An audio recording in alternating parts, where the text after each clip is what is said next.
আসসালামু আলাইকুম। দেশ ও দেশের বাইরে থেকে যারা আমার ভিডিওটি দেখছেন সবাইকে আমার শুভেচ্ছা জানিয়ে ভিডিওটি শুরু করছি।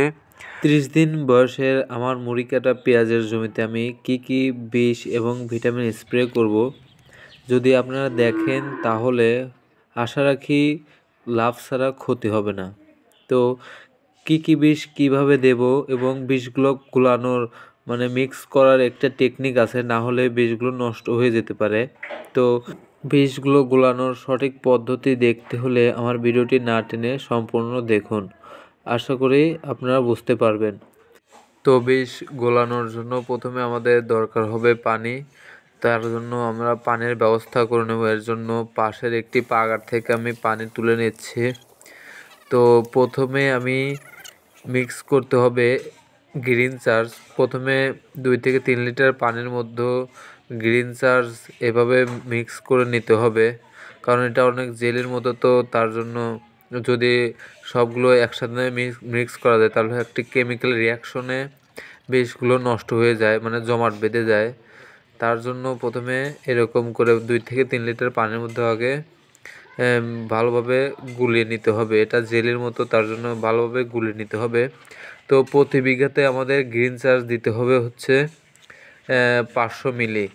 গ্রিন চার্জ হচ্ছে গাছের শিকড়কে বৃদ্ধি করে এবং গাছের কাণ্ড মোটা এবং শক্তিশালী করে, এবং হচ্ছে এটা গাছে ব্যাপক সতেজ ও সবুজ করে।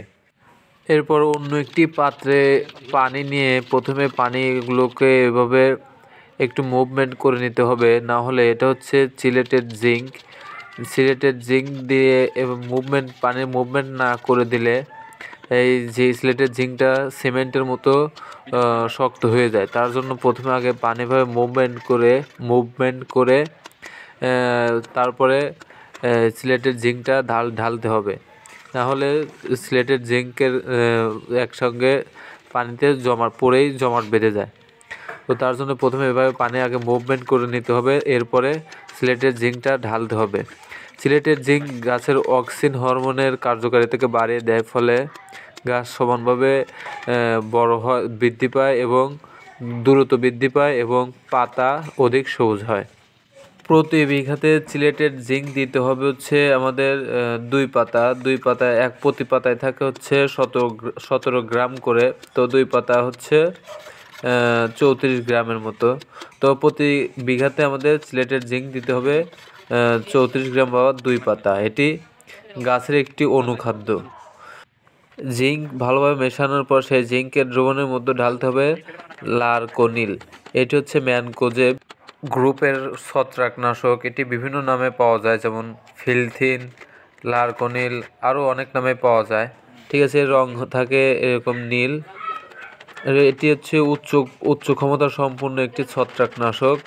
প্রতি বিঘাতে লারকোনিল দিতে হবে হচ্ছে 700 গ্রাম। যদি গাছ একটু বাড়তি থাকে, গাছের গ্রোথ ভালো থাকে, তাহলে দিতে হবে হচ্ছে 600 গ্রাম, একটু কম দিলেও হবে। লারকোনিল মেশানো শেষ হলেই দিতে হবে লুনা সম্পর্কে আমাকে তো আর বলতে হবে না, এটা সবাই চেনে। তো লুনা হচ্ছে অতি উচ্চ গুণ ক্ষমতা সম্পন্ন প্রবাহমান ছত্রাকনাশক এবং ছত্রাক প্রতিষেধক এবং প্রতিরোধক। তো লুনা পেঁয়াজের জমিতে অন্তত 2বার প্রয়োগ করতে হবে। এক হচ্ছে ফসল বাড়তির সময়, গাছ বাড়তির সময়, এবং আরেকবার দিতে হবে হলো পেঁয়াজ নাবার আগে, পেঁয়াজ তোলার কিছুদিন আগে দিতে হবে।